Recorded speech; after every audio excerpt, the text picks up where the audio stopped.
ඔන්න කවුරු හරි කෙනෙක් කුසල කර්මයක් කරනවා. අකුසල කර්මයක් කරනවා. ආගන්නකො. අකුසල කර්මයක් කළාම අකුසල කර්මයක් කරනවා කියන්නේ මොකද්ද? ලෝභ සිත් 8න් හෝ, ද්වේෂ සිත් 2න් හෝ, මෝහ සිත් 2න් කර්මයක් කරනවා.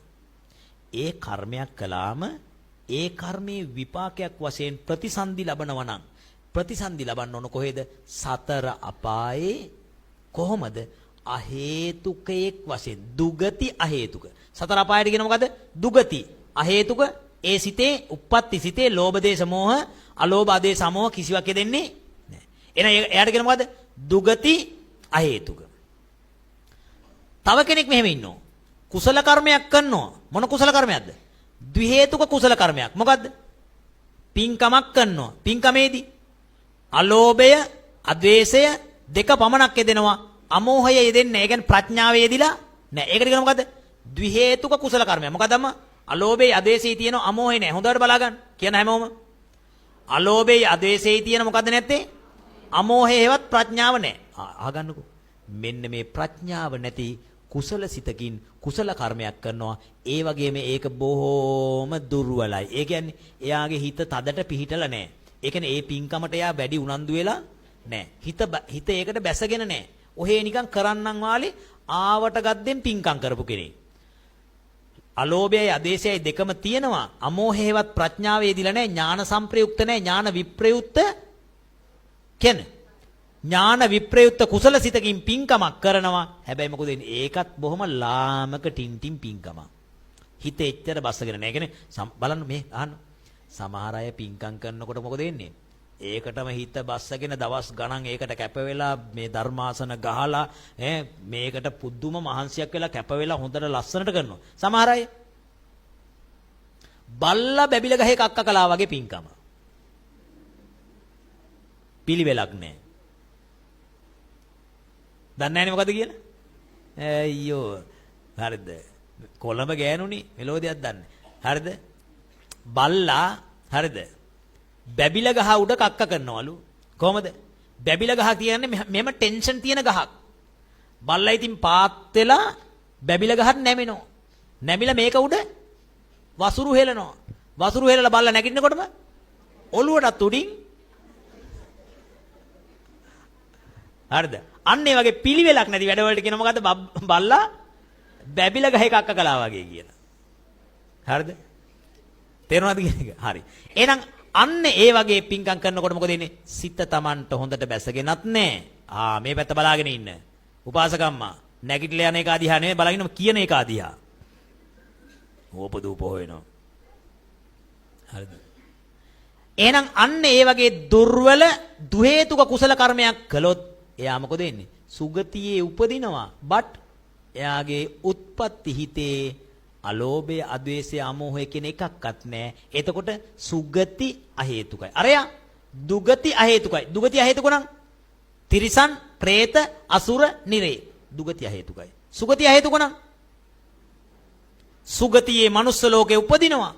උප්පත්තියෙම අන්දයි, ජජ්ජන්දයි. උප්පත්තියෙම ගොළුයි, බිහිරි, නපුංසකයි, පණ්ඩකයි, කෙලතොලුයි. නපුංසකයි කියන්නේ පිරිමිත් නෙමෙයි, ගෑනුද. පණ්ඩකයි කාලයකට ගෑනු, කාලයකට පිරිමි. දවල්ට ගෑනු, රැට ගෑනු. රෑ ඩැනියෙල් අන්න ඒ වගේ. හරිද? අවුරුද්ද මාස 6ක් ගෑණියෙක්, අවුරුද්ද මාස 6ක් එහෙම අයත් ඉන්නවද? ඔව්. තෙන පක්ක පණ්ඩක. අවුරුද්ද පක්ෂයකට පණ්ඩකේ. පක්ක පණ්ඩක. කොච්චර කොහමද කරුම නේද? කරුම බලපාන හැටි. පක්ක පණ්ඩක. උබතෝ ව්‍යංජනක පිරිමි ගැහැණු ශරීර කොටස් දෙකම තියෙනවා. උබතෝ ව්‍යංජනක. තව මම්මයින් කියන්නේ මම් ගාලා කතා කරන්නේ ගොළු ගොත ගහනවා. කෙලතොලුවන් කියන්නේ කටේ කෙල ටිකවත් තියාගන්න නුවණක් නැහැ. කට පැත්තකට ඇල වෙලා මෙහෙම නේද අපි කියන්නේ මොංගල් දරුවෝ කියලා. ඒගොල්ලෝ බිහි වෙන්නේ ඕකේ. හරි.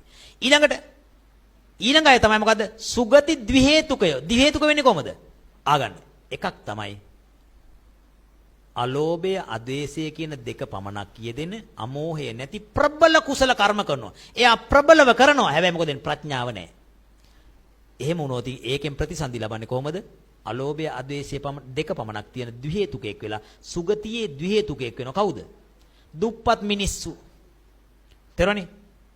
දුප්පත් දෙවියෝ. කවුද දුප්පත් දෙවියෝ? බූමාටු දෙවියෝ, තලස්ත දෙවියෝ, රුක්ෂ දෙවියෝ, පර්වත දෙවියෝ. ඒ දෙවියන්ට ෆුට් සයිකලයක්වත් නැහැ. ඒ කියන්නේ සමහර දෙවියන්ට විමාන පිටින් යන්න පුළුවන් එහෙම. තේරෙන්නේ? අමූර්තේ ගෙනල්ලා කවනවා, මිදි ගෙනල්ලා පොවනවා. මිදි ගෙනල්ලා කවනවා. හරිද? සුදා භෝජනේ කවනවා. සමහර දෙවියන්ට මොකද වෙන්නේ? ඇල්ටොත් නැහැ. එහෙම දෙවියෝ ඉන්නවා. එහෙම දෙවියෝ ඉන්නවා. අන්නේ අල්පේසාක්‍ය දෙවියෝ, අල්පේසාක්‍ය මිනිස්සු බොහොම දුක මහන්සියෙන් ජීවත් වෙන මිනිස්සු. ඒගොල්ලෝ කවුද? ද්විහේතුක. සමහර අය ඉන්නවා උප්පත්ති සිතේ අලෝභ, අදේශ, අමෝහ. තේරෙනවද අපච්චි? ඈනුමක් කැරියා. ලස්සනයි. මොකද්ද? අලෝභ, අදේශ, අමෝහ කියන තුනම තියෙන ප්‍රතිසන්දි සිතේ තුනම තියෙනවා නම් එයාට මොකද්ද කියන්නේ? ත්‍රි හේතුකේ. එයා උපදින්නේ පෙර ජීවිතේ මොනව කොල්ලද? ත්‍රි හේතුක ඥාන සංප්‍රයුක්ත ප්‍රබල කුසල කර්ම කළොත්. තේරුණා නේද? ඒ කියන්නේ රුවන්වැලි සෑය ගාවට ගිහිල්ලා කිරියාහාර පාත්‍රය පූජා කරනකොට ඒ කිරියාහාර පාත්‍රය පූජා කරන්නේ කොහොමද? මේ වගේ චූටි හට්ටියක් අරගෙන ඒකට කිරියාහාර මෙහෙම දාලා හරිද? තලලා හරිද? මදි ටික දාන්න මෙහෙම කළා නකල්ස් කඳු වැටිය වගේ ගොඩ ගහලා ඒක උඩින් කජු කෑලි 5යි මුද්දරස් පලං 4යි හරිද? වතු සුද්ධ මල වගේ තියෙන වෙලාව මොකද කරන්නේ? ඒකට මීපැණි වක් කළා තියනවා මැස්සොන්ට කන්න. බුදුහාමුදුරන්ට නෙමෙයි. ඒක තියපු ගාම මොකද වෙන්නේ? කිරිබත් කිලෝ 1යි මැස්සෝ කිලෝ 2යි. අන්නේ වගේ අඥානව පිංකම් කරන ඥානය නොමැති මිනිස්සුන්ට ඒකේ විපාකය අර වගේ. හැබැයි ඥානයේ යෙදුණු කල්පනා කරන මොකද්ද? ලොකු පාත්‍රයක් මං ගන්න ඕන. කිරියාහාර 4න් 3ක් විතර පූජා කරන්න ඕන. හොඳට මීපැණි දාන්න ඕන. හොඳට මුද්දරස් පලං ටිකක් තියන්න සුද්ධ කරලා. බොහොම පිරිසිදුව හදන්න ඕන. පියනකින් වහන්න ඕන. මැස්සෙකුට ලං වෙන්න බැරි වෙන. පාත්‍රේ ස්ටෑන්ඩ් එකක තියලා බොහොම ගරුසරුව තියන්න ඕන. ඒක වටේට ලස්සන නෙළුම් මල් ටිකකින් සරසන්න ඕන. මගේ බුදුරජාණන් වහන්සේ වැඩලා දානේ වළඳනවා නම් උන්වහන්සේට අද්දෝවණේ කරගන්න අද්දෝවණේ කරන පෑන් එකක් අදිවාසේතු නෝ භන්තේ හත්ත දෝවන උදකං පරිකප්පිතං අදිවාසේතු නෝ භන්තේ හත්ත පුඤ්ජන චෝලකං අත පිහිදාන රෙදිකඩ අදිවාසේතු නෝ භන්තේ කේල මල්ලකං පරිකප්පිතං කෙලමල්ලාව පඩික්කම මේවා පූජා කරන්න. සමහර කට්ටියන්ගේ ගෙවල් වල හරිද? බුදුහාමුදුරන්ට දානේ පූජා කරනවා. බුදුහාමුදුරෝ දානේ වළඳලා යන්න ඕන ටැප් එකට අත හොදගෙන එන්න. හරිද? ප්‍රඥාවේ දුර්වලතාව.